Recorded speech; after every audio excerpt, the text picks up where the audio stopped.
Guys, আসসালামু আলাইকুম।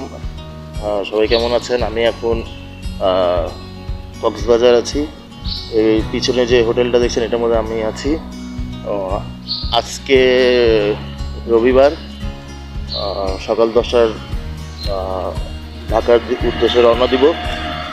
আর এখন সকাল 6টা বাজে। আমি সি বিচে যাচ্ছি। আপনাদের দেখাচ্ছি কত সুন্দর একটা ভিউ। মাত্র হোটেল থেকে বের হলাম, তো আপনারা দেখেন। এটা হলো হোটেলেরই হোটেলটা পুরো এই যে রেস্টুরেন্ট হোটেল। আর ওই যে বাইরের ভিউ। সকাল 6টা বাজে, দেখেন সকাল 6টা বাজে মাত্র। লাবণী পয়েন্টের এখানে আছি। এটা হলো কক্সবাজার আন্তর্জাতিক ক্রিকেট স্টেডিয়াম। আর এই যে হচ্ছে